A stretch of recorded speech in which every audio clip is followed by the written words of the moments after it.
वहीं किराया बढ़ाने की मांग को लेकर बस ऑपरेटर ने रायपुर के पंडरी बस स्टैंड से बसों की रैली निकाली है।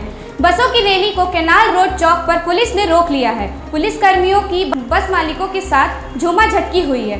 बसों की रैली की वजह से पंडरी बस स्टैंड के सामने लंबा जाम लग गया है। जाम से रायपुर वासियों को काफ़ी परेशानी उठानी पड़ रही है। किराया बढ़ाने और ऑफ रोड बसों की टैक्स माफ़ी की मांग को लेकर बस ऑपरेटर्स ने मोर्चा खोल दिया है। बस ऑपरेटर्स ने आज बस रैली निकालकर जनप्रतिनिधियों को जगाने की कोशिश की है। ऑपरेटर्स ने 13 जुलाई को बसें नहीं चलाने का ऐलान किया है। बस ऑपरेटर्स पेट्रोल डीजल के लगातार बढ़ते दामों के बाद लंबे समय से यात्री बसों का किराया बढ़ाने की मांग कर रहे हैं। बुधवार को रायपुर एसडीएम को ज्ञापन सौंपकर गुरुवार को बसों की रैली निकालने की अनुमति मांगी है। ये बताएंगे अभी ज्ञापन सौंपे हैं। अभी यात्री किराए में 40% वृद्धि की मांग लगातार बस ऑपरेटर सरकार के समक्ष कर रहे हैं। केंद्र की सरकार ने लगभग ज़्यादा डीजल के रेट बढ़ा दी, इंश्योरेंस के रेट 300% से ज़्यादा बढ़ चुके हैं। आज बस मालिक अगर कहीं एक फेरा चलाता है तो 2 से 3 हज़ार रुपया उसको घर में से लगता है, तो कहाँ से वो आदमी सर्वाइव कर पाएगा। अब केवल जल समाधि लेने के अलावा और कोई रास्ता बस मालिकों के पास बचा नहीं। इसलिए हम माननीय मुख्यमंत्री भूपेश बघेल जी से, आदरणीय परिवहन मंत्री मोहम्मद अकबर जी से मांग कर रहे हैं कि हमारी यात्री किराए में वृद्धि की जाए। जो आज बस की बारात निकल रही है, परसों हमारी अंत्येष्टि निकलेगी, यही स्थिति सबकी हो चुकी है। इसीलिए स्पष्ट बात हम लोग स्पष्ट मांग कर रहे हैं। केवल हमारी 2 मांग है, जायज़ मांग है, टैक्स बताते हैं, ईमानदार लोग हैं, इसलिए हमको तकलीफ हो रही है। अगर कहीं सरकार चाहे तो कल तक के ये परसों तक के हमारा आंदोलन समाप्त हो सकता है। ठीक है सर, आप क्या कहना चाहते हैं कि रेट में कितने रुपये की बढ़ोतरी की 40% की वृद्धि होनी चाहिए। एक लाइन में हमारी केवल 2 ही मांग है। सरकार चाहे तो पूरे 10 मिनट के अंदर। एक्चुअल में बात यह है कि आज बस बंद होने से लोग अपने निजी वाहनों में जा रहे हैं और उनको खर्चा जो है वो 4 गुना ज़्यादा पड़ रहा है। तो सरकार को भी इन बातों को सोचना चाहिए कि आम आदमी की सरकार है, तो जब आम आदमी ही इन चीज़ों से त्रस्त है तो सरकार जो होती है वो आम आदमियों को भी राहत दे और बस मालिकों को भी राहत दे। ये तो सरकार का कर्तव्य है, यही मांग कर रहे हैं। यदि मांग पूरी नहीं होती है तो नहीं मांग पूरी होती तो हम लोग तो महात्मा गांधी के राह में चलते हैं। मांग तो पूरी करनी पड़ेगी। मांग कैसे पूरी नहीं करेंगे? हम लोग टैक्स पटाते हैं, ईमानदार लोग हैं, कोई हीरा मोती थोड़ी मांग रहे हैं, अपने जायज़ चीज़ें मांग रहे हैं भाई, इसलिए करना पड़ेगा। देखिए, हम लगातार 3 बार हो गया हम लोग माननीय परिवहन मंत्री से हमारी मुलाकात हुई है और उन्होंने बोला है देखते हैं, बट देखते हैं से काम कैसे चलेगा, क्योंकि पैसा आएगा तो डीजल भरेगा, जब डीजल नहीं भरेगा तो गाड़ी कैसे चलेगी।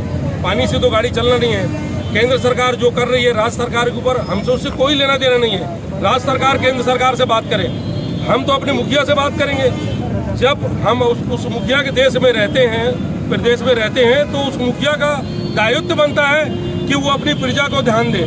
आज हमारा बस व्यवसाय अगर अंधकार में चला जाता है तो वो क्या करेंगे? भूखे मरने के अलावा और कोई रास्ता नहीं बचता है। सरकार को किराया बढ़ाना चाहिए, ये हमारी जायज़ मांग है। अगर सरकार नहीं बढ़ाती है तो हम घर से डीजल तो पैसे ही हैं तो कहाँ से डलाएंगे। 13 तारीख से हमारी बस है, अनिश्चितकालीन के लिए 12,000 बसों के लिए हम जाएंगे।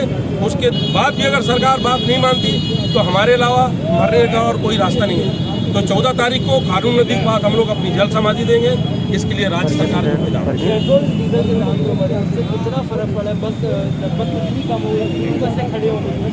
आज पिछले 16 महीने से हमारी बसों का संचालन मुश्किल से 10% हुआ है।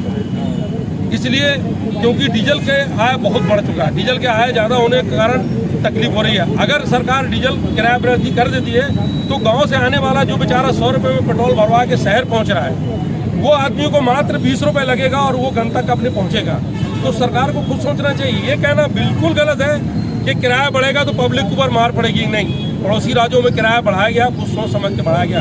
बल्कि ये तो मैं बहुत और चीज़ बोलूँगा कि परिवहन विभाग में आईएएस और आईपीएस अफसर लोग बैठे हैं, ये उनका दायित्व बनता है कि वो सरकार को ये सारी चीज़ को बताएं कि अगर किराया ये बढ़ेगा और तो पैसेंजर को तकलीफ नहीं होगी, बल्कि बसें भी चलेंगी और यात्रियों को भी सुविधा मिलेगी।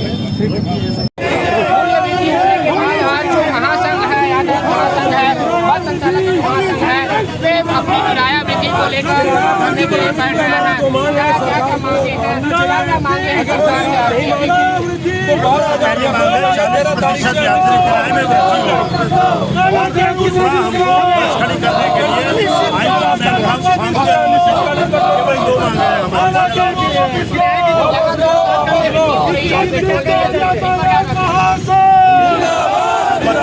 डीजल की रेट में वृद्धि हो गई है, यात्री किराया बढ़ गया, सब यात्री किराया बढ़ गया। आंध्र प्रदेश में यहाँ भी यात्री किराए में वृद्धि की मांग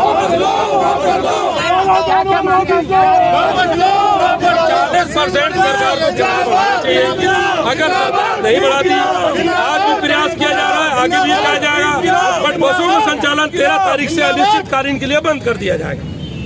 तो जिस प्रकार से देख रहे हैं आज बस संचालक जो है, बस संचालक के जो संघ है, मूल्य वृद्धि को लेकर, किराया वृद्धि को लेकर अनशन पे आए हैं और सरकार से मांग कर रहे हैं। अब देखना होगा कि कब तक इनकी मूल्य वृद्धि होती है। लगातार पेट्रोल में मूल्य वृद्धि होती जा रही है, लेकिन बस संचालकों के बस किराए में अभी तक मूल्य वृद्धि नहीं हुई है। अब देखना होगा कि किस प्रकार से मूल्य वृद्धि की जाती है और बस संचालकों की मांग पूरी होती है। तो जिस तरह से आप देख रहे हैं किस प्रकार से बैरिकेड को तोड़ने के लिए बैरिकेड से आगे बढ़ रहे हैं, आपको दिखाया जाए किस प्रकार से बस संचालक को यहाँ पे पुलिस बल के माध्यम से सरकार रोक रही है।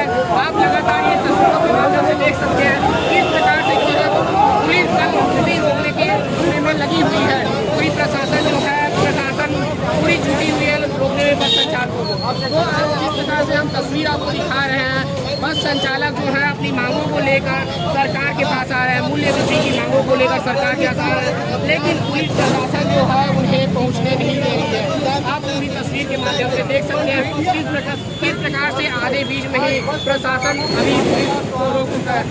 पुलिस के जवान अभी जो है बस संचालकों को रोक दिए हैं। तो अब देखना होगा किस प्रकार से जो है मूल्य वृद्धि लगातार हो रही है, लेकिन अब इनकी मूल्य वृद्धि जो बस की किराए की मूल्य वृद्धि कब की जाएगी। कैमरामैन टीकेएस के साथ मैं योगेश यादव और रायपुर, छत्तीसगढ़।